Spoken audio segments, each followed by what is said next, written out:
আজ আপনাদের নিয়ে আসলাম ভোলা জেলার 3টি সেরা খামারের একটিতে। অনেক মাছ রয়েছে এই খামারে। খুব দ্রুত জাল ফেলে ধরে ফেলবো এই খামারের মাছগুলা। আমরা অনেক লোক এসেছি আজকে এই খামারে মাছ ধরার জন্য।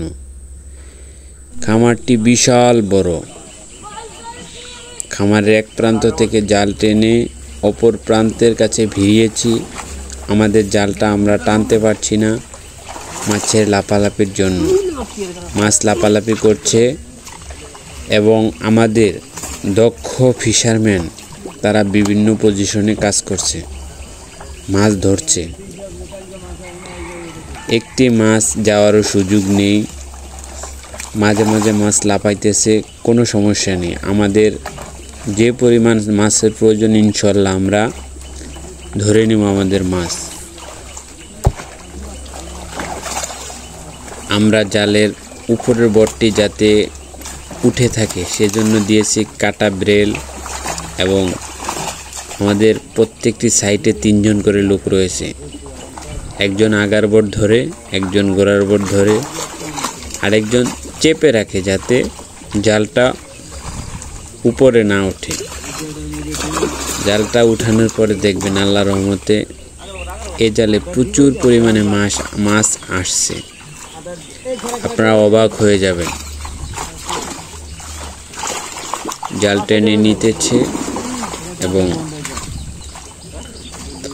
যতই মাছের কাছে আসছি আমরা মাছ তত লাফালাফি করছে। বেশিরভাগ মাছ লাফায় রুই, কাতাল এসব মাছ। তেলাপিয়া মাছ খুব কম লাফায়। আমাদের মাছ ধরা দেখার জন্য এলাকার আরও অনেকেই আসছে, তারা মাছ ধরা উপভোগ করছে।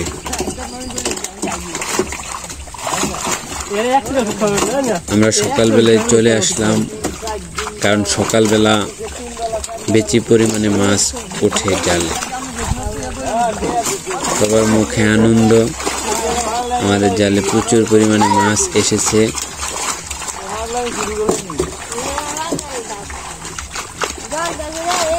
যে অলরেডি আমরা জালটা কিনারায় ভিজিয়েছি।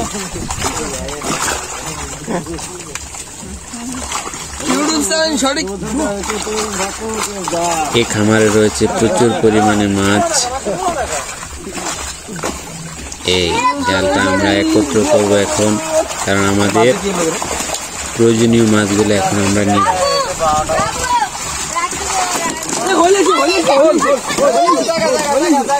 অলরেডি আমরা ছোট করে নিয়েছি যাতে আমাদের মাছ ধরতে সুবিধা হয়। অনেক মাছ এসেছে আমাদের জালে, সব মাছ আমরা এখন ধরব।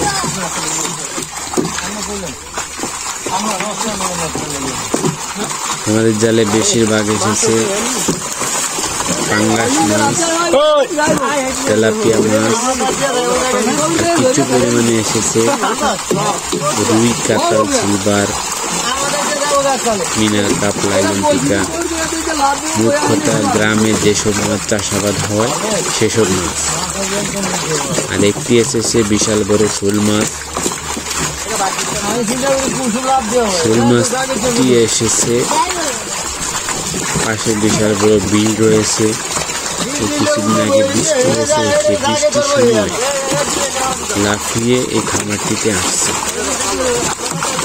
আমরা শোল মাছটিকে নিয়ে নেব, আর প্রয়োজনীয় যেসব মাছ রয়েছে সেসব মাছগুলা নিয়ে নেব। আজকে আমরা প্রচুর পরিমাণে মাছ ধরব, এই মাছগুলো আমরা বাজারে নিয়ে যাব।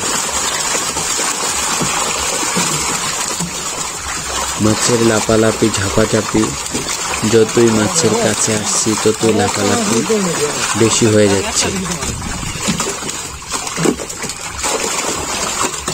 দক্ষ লোক ছাড়া খামারে এত পরিমাণে মাছ উঠানো সম্ভব নয়, কারণ সব জিনিসই পারদর্শী লাগে। পারদর্শী লোক ছাড়া কখনো সম্ভব নয়, তারই প্রমাণ এটা।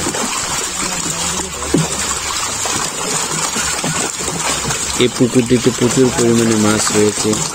নিয়মিত আদার খাওয়ানো হয়। সঠিক প্রশিক্ষণ নিয়ে খামারি মাছ চাষাবাদ করছে এবং আলহামদুলিল্লাহ সে সফল। এখানে যে তেলাপিয়া মাছগুলা নেওয়া হয় সবগুলা মাছ বড় সাইজের মাছ, 2-3 কেজি এরকম মাছ নেওয়া হচ্ছে।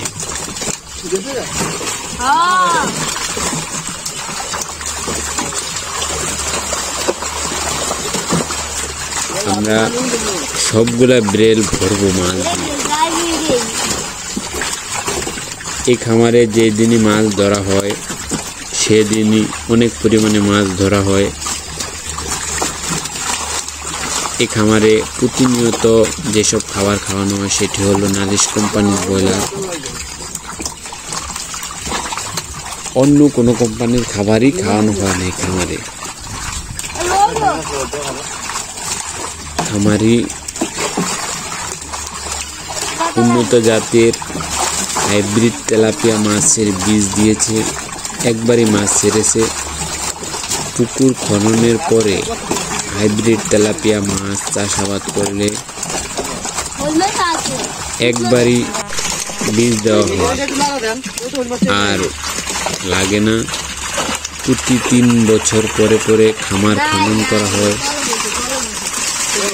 খামারের পাশে আড়াআড়ি মাটি কাটতে হয় এরকম। এই খামারটি অলরেডি 3 বছর হয়ে গেছে। কিছুদিন পরেই এই খামারটি থেকে সমস্ত পানি উঠিয়ে নেওয়া হবে এবং খামারের মধ্যে কাজ করানো হবে। কাজ করানো হওয়ার পরে আবার নতুন করে আবার চাষে মাছ দিবে। বড় জাতের হাইব্রিড তেলাপিয়া মাছের বীজ দিয়ে দেবে। আবার 3 মাস পরে বিক্রয় করা যাবে। আমাদের যেসব মাছ প্রয়োজন শুধু আমরা সেসব মাছই নেব, বাকি সব মাছ ফেলে দেব। আমরা ছেড়ে দিতেছি, কারণ মাছ যদি বেশিক্ষণ রাখি তাহলে মাছ হাঁপিয়ে যাবে, অক্সিজেনের অভাবে মারাও যেতে পারে। আমার এক ভাই মাছগুলা ছেড়ে দিচ্ছে এবং যেটা বড় মনে হচ্ছে সেটা সে নিয়ে নিচ্ছে। এখন আমরা খুঁজছি বড় শোল মাছটা। ভিডিওর প্রথমে বলেছিলাম আমাদের জালে বিশাল বড় একটি শোল মাছ আসছে। আমরা শোল মাছটি খুঁজছি কিন্তু পাচ্ছি না। ইনশাআল্লাহ আমরা পাবো সেই বড় শোল মাছটি। কারণ খামারে যদি শোল মাছ থাকে তাহলে মাছের চাষ করে লাভবান হওয়া যায় না। শোল মাছ, রাক্ষসী মাছ, সে মাছ সব মাছ ধরে খেয়ে ফেলে। এই শোল মাছটা অলরেডি আমরা একবার দেখেছি, সেটাকে এখন আমরা ধরবো। এই শোল মাছটি উপরে উঠছে আবার নিচে চলে যাচ্ছে, উপরে উঠছে আবার নিচে চলে যাচ্ছে। এই শোল মাছটি খুব যত্ন সহকারে খুঁজছে, কারণ শোল মাছ তো খামারে রাখা যাবেই না। খুঁজছে, আবার মাছ ছাড়ছে। কোনোভাবেই শোল মাছটিকে আমরা দেখছি না। আমরা ভিডিওর প্রথমে দেখেছি, ধরার চেষ্টা করেছি, কিন্তু এখন আর দেখছি না। শোল মাছটি আছে অবশ্য,